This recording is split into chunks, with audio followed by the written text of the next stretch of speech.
Welcome to Binge Watchers, where we talk about the stories and characters we love and the shows they live in. My name is Ron, and let's talk about The Magicians. So about 1,000,000 years ago, I made a video about 5 shows I quit after only watching a couple of episodes. The Magicians was one of those shows, and most of the comments on that video were of people with varying levels of aggressiveness letting me know that I should give this show another try. So I have, and I ended up being kind of addicted to it for a while. So The Magicians is based on a series of books, and it tells the story of a world where magic is real. We kick things off with a couple of our main characters, Julia and Quentin, making their way to Breakbills, a sort of university of magic. From there, we follow them and the rest of the cast as they learn magic and get involved in increasingly crazier stories. Now, when I watched the first couple of episodes, it just seemed kind of dumb. Quentin was annoying. He remains annoying, by the way, throughout the entire series. It felt like a weird Harry Potter ripoff, so I just stopped watching. And when so many people told me how good they thought it was, I was like, really? This show?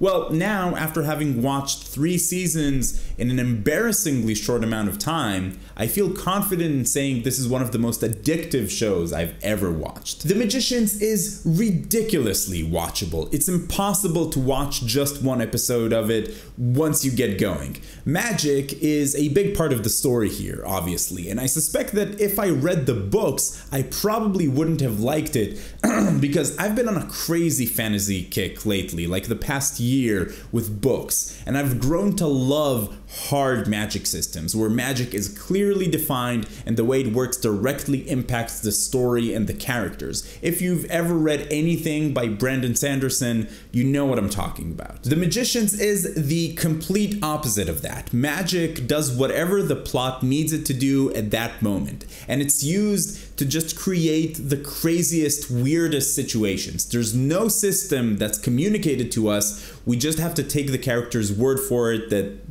for what they can or can't do. It's one of the reasons I always struggled with Harry Potter, for example. Sometimes they need the wand, sometimes they don't, sometimes they need to say a thing, sometimes they just need to wave a hand. It's like anything, personal preference. I like the complex, thought out magic systems. In The Magicians, the show, I was surprised to find that I just didn't care about it. Above anything else, this show is fun and creative, especially when it gets to the truly crazy stuff in seasons 2 and 3, and I imagine in the rest of the seasons as well. There's no pretense about the magic system. They even consistently make fun of it. Actually, the one thing that bothered me about the show is that sometimes they get too meta. When someone asks how long something will take, and another guy says, it'll take about a good season. Or with the amount of times that they actually call out plot twists, it borders on Deadpool territory. I thought it was too much. So it's one of those shows where on the one hand you feel like there are no real stakes. Every crazy thing that happens in this world is world ending, and you know that they'll just reveal some MacGuffin that does a thing that fixes everything. But on the other hand, the characters are so interesting that you just get invested in them and you end up caring about what happens.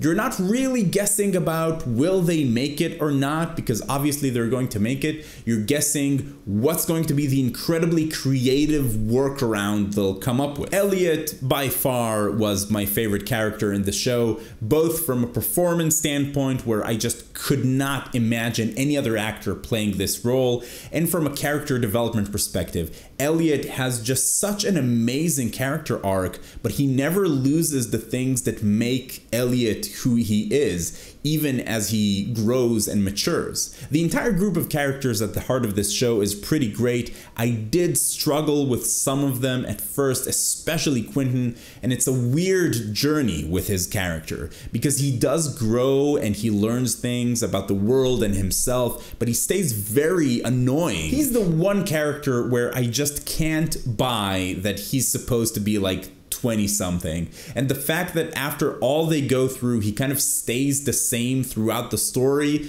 doesn't help. I also get that it's just part of his character. He's the guy that everybody roll their eyes on, and you typically are also rolling your eyes at everything he says. Like every single time he says anything, like I get it, but it's just like he's so annoying. So Bottom line, should you watch it? You know, I think you should. I just did a complete 180 on this show. It's just some good fun with enough character depth to keep things compelling. It's kind of like the first seasons of Supernatural, like the first 3 or 4 seasons. It was over the top and a little silly, but there was a pretty cool story in there, like a cool arc, and a lot of creative ideas, and the Dean and Sam relationship was compelling. After that, it just became too much, but you know what I mean. The Magicians is a fun, crazy, incredibly creative show where anything is possible, and it's pretty perfect to watch while you're also doing something else. Throw it up on your iPad while you're cooking dinner, and if you missed something, the answer is probably it's magic. It's just, it's magic. It's magic. So as I said earlier, I only watched seasons 1, 2, and 3. I plan on watching the other seasons as well, but I felt that I've watched enough to kind of give my opinion about the series, and I'd like to know what was your opinion about it. Have you watched The Magicians, or have you read any of the books? I'd love to know your thoughts in the comments down below. If you're talking about spoilers, please use spoiler tags in your comments, and if you're finding binge watchers for the first time, welcome. I'd like to invite you to join the binge watchers community. Come talk about TV with us. It's a lot of fun. Subscribe to the channel. But in any case, keep binging, and I will see you next time.